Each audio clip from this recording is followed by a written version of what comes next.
What's good, YouTube? It's your boy King Ray Kage, and I'm back with another video. And in today's video, we're gonna be doing a review for WWE WrestleMania Backlash. Unfortunately, your boy Severman wasn't able to make it today, but I'm here to come through with it. So with that being said, I'm gonna speed run through this shit because there's a lot to talk about here.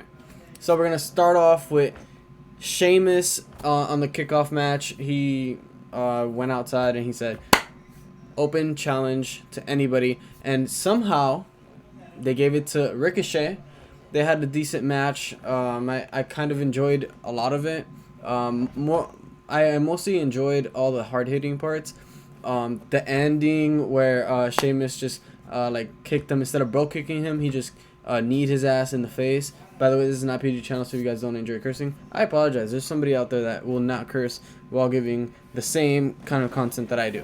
Now, with that being said, so Sheamus won. He retains, but the thing that doesn't have me this much bothered is the fact that Ricochet actually kind of turned heel. He kind of went for him. He went and he kicked Sheamus' ass a little bit after, and then he grabbed his shit and he put it on and pretended to be him, which was kind of silly, which I wasn't really expecting. But if they were just gonna turn him heel, might as well it would have been like a hard-hitting heel, and like that's it, not a funny, goofy, hey, I'm another Sami Zayn, you know, type of shit.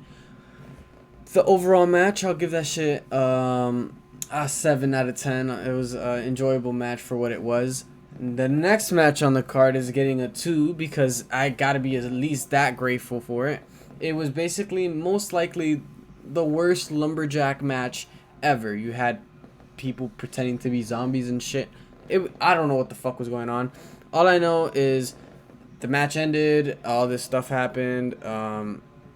Like I don't even know what you guys expect me to say. Okay, guys, so I did a little bit of digging, and I guess it's a crossover between the new like Netflix thing that The Miz is doing with the Army of the Dead type shit. I don't even know why they had to actually put this as, you know, cross promotion, which didn't even make sense. But I'm not even gonna spend time talking about this match because the match basically revolved around that, first of all, and second of all, it wasn't even that good of a match regardless. So a 2's being generous at best. The match wasn't that great. Oh well. Anyway, next match on the card, we got the WWE Tag Team Championships. Dolph Ziggler, the SmackDown ones, not the Raw ones. Dolph Ziggler and Robert Roode, I'm sorry, versus Rey Mysterio and Dominic Mysterio. Now that one was a good classic match between Dolph Ziggler and Rey Mysterio. When you have those two, you can't really not have a good match. I'll say it was a 7 out of 10. I enjoyed most of the things. I do kind of hate the reason why my rating's so low is not just because of the match, but because I'm a person that takes criterias into effect. Now, the reason why I gave a 2 to Damian Priest and The Miz is because they're both really talented. You can't really fault them for having a gimmick match, like, really. So the reason why my grade is that low is because let's all be honest, they treat Dolph Ziggler and Robert Roode like shit.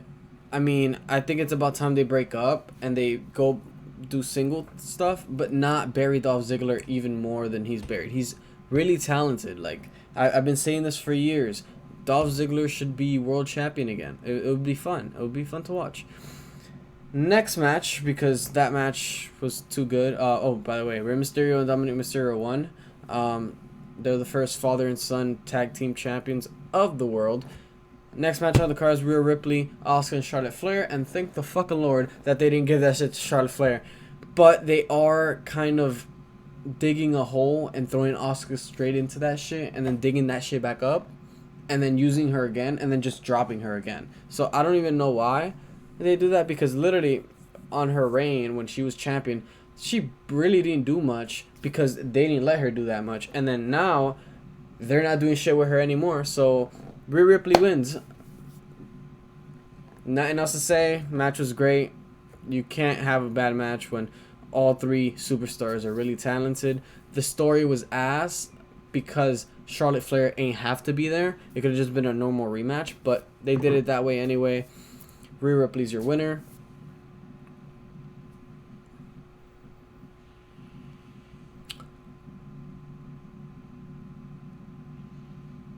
I give it a 6 out of 10. Okay, anyway, next match we're gonna go with SmackDown Women's Championship, and that one is Bianca Belair versus Bayley. Of course, Bayley being the veteran, she is going to talk shit. She's gonna get beat the fuck up, and she's just gonna be a stepping stool into giving Bianca Belair a better reign. Now, if this translates into a rematch between Bianca Belair and Sasha Banks at the next WrestleMania event, and then they just have Sasha win that one, then I guess they'll tie up, and I don't know. The match was okay. It wasn't that great. The weave spots were over the top like always. Bianca Belair's really talented. Bayley's really talented. Give it a 7 out of 10. Pass that bitch. WWE Championship match. Bobby Lashley, Drew McIntyre, and Braun Strowman. And oh, holy lord, this match was great. I give it a 9 out of 10. The match was great, and it did what it was supposed to do. Braun Strowman was there to get pinned. We all knew this. They didn't want to pin Drew. They didn't want Lashley to lose. Braun's there to lose because he's been getting buried, so might as well. Now, Bobby Lashley wins. Hooray. We get a decent amount of time with Bobby Lashley as our champion, and that's great. I really am pulling for Bobby because it is his first reign. I hope he loses it soon and then wins it back, because nowadays people get into the Hall of Fame for being multiple time champs, and let's just be honest, Bobby Lashley deserves to be a multiple time champ at this point. So yeah, I enjoyed the barricade part. I enjoyed most of the things. I like the fact that towards the end, they kind of swerved us into Drew giving a Claymore to Braun, and then Bobby tossed Drew out, and then they pretended like he was gonna go and like have him pin Braun, but instead he just spears his ass and then pins him, which was the smartest shit to do, because that's a big ass guy and you don't know if one shot is gonna kill him. So yeah, great match. Next match on the card is gonna be Roman Reigns versus Cesaro. This is a 10 out of 10. It did wonders for me. It did fucking wonders. I did this shit right now. We're like literally like not even 9 minutes into the video. The match was great. The match was 10 out of 10. They did both what they were supposed to. I like the storyline between Jay and Jimmy. I hope this leads into Roman fighting Jimmy and then beating Jimmy, and then Jimmy's gonna be with Roman, and then Roman ends up losing the title because of them, and then he disowns them, and then The Rock comes back, and then they're with The Rock, and then they fight Roman, and Roman becomes a face again and joins them at some... I don't know what the fuck I'm thinking anymore, but hopefully something like that. You can kind of twist this as much as you want. I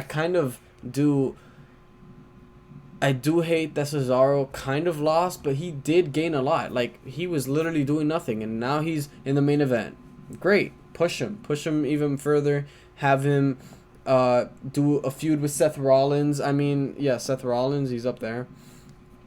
I mean, let him beat Seth Rollins, like probably Rollins wins next pay-per-view, and then they have a third match, and then he ends up getting his revenge, and then after that give him the title. But I'm kind of happy that they didn't just give the title straight to Cesaro, because at this point Roman just got a new theme song. He's gonna get his ass beat. I don't know. That's just how I thought. Like, I was like, when Cesaro came out, I'm like, they might give him the title. And then when Roman's new song hit, I was like, oh, but he just got a new song, so they're not gonna make him lose, right?